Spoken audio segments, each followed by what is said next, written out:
The strange, unpredictable saga surrounding Jake Paul, Gervonta Davis, and now Anthony Joshua continues to twist into one of the most bizarre storylines boxing has seen in years. Each chapter feels less like a traditional fight build-up and more like a theatrical production unfolding behind the scenes, where shifting narratives, sudden cancellations, and unexpected replacements create a sense of chaos that refuses to settle. When Jake Paul's team stepped forward and suggested that Anthony Joshua would be an easier fight for him than Gervonta Davis, the boxing world froze for a moment in disbelief.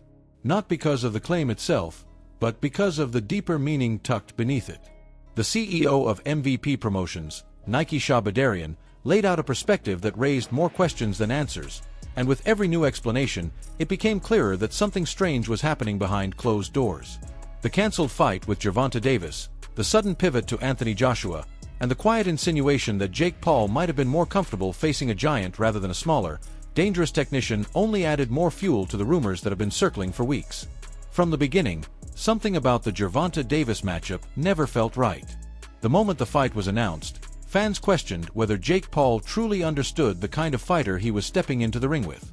Gervonta's size has always been deceptive, because beneath the compact frame lies an explosive power and ring IQ that has dismantled opponents far bigger, stronger, and more decorated than Jake Paul. And while Paul continues to build his name through celebrity matchups and strategic matchmaking, stepping into a ring with someone of Davis's pedigree is a different level entirely. It is one thing to exchange punches with retired MMA fighters or fellow influencers, but it is something else completely to stand across from a prime, world-class boxer who built his entire life on precision, timing, and sheer knockout devastation. When Bedarian suggested that Joshua would be a more winnable fight for Paul, the logic behind the claim became glaringly clear. Fighters who have spent time in the gym understand the strange dynamic between size and danger. A smaller fighter, especially one with elite skills, often carries unpredictability. They move differently, strike differently, and operate with a hunger that big men rarely match. Bedarian hinted that Jake Paul, when sparring with top-level fighters near Gervonta's weight class, probably experienced a harsh reality check. When sparring partners like Raymond Ford and Shakur Stevenson are circling around you, slipping everything you throw, making you miss by inches while countering with sharp, educated shots, you learn very quickly that size can be a curse when your opponent is faster, smarter, and trained to exploit every mistake. Jake Paul has never been shy about his confidence, but even confidence has limitations when the truth becomes unavoidable. Facing a fighter like Gervonta could have resulted in something far worse than a simple loss. It could have led to embarrassment, a one-sided display where Paul would look slow, outclassed, and confused. The danger wasn't just getting knocked out. The danger was looking amateurish. The danger was losing control of the narrative he had worked so hard to build. And when you consider that possibility, the sudden cancellation begins to feel less mysterious. On paper, fighting a heavyweight like Anthony Joshua sounds suicidal for someone like Jake Paul. Joshua is huge, powerful, and carries decades of real boxing experience. But ironically, the size difference provides a kind of safety.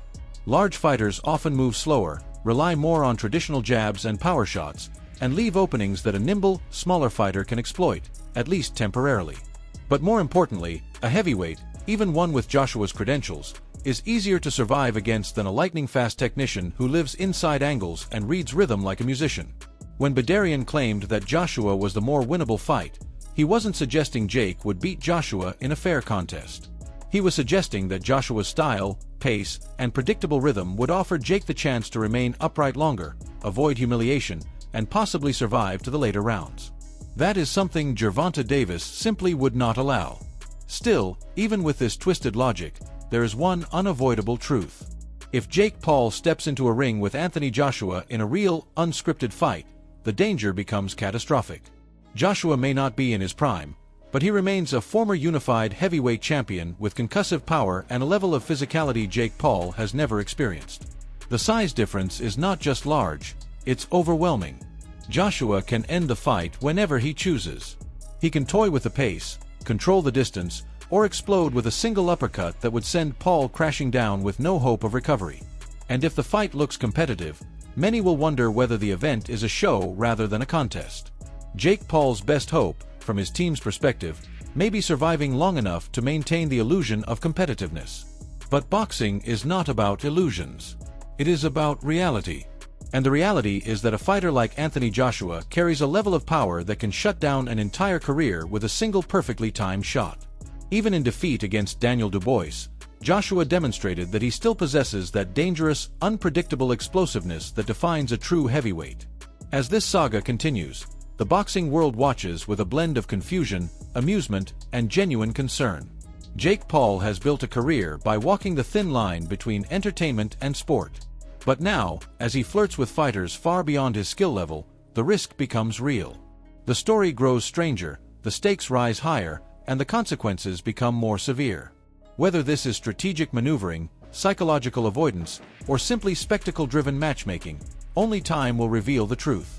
For now, the only certainty is that the path Jake Paul is walking is more dangerous than ever before, and the next chapter in this bizarre rivalry will determine whether his ambition becomes a triumph or a disaster. And now, let's hear from you. Do you think Jake Paul avoided Gervonta Davis on purpose?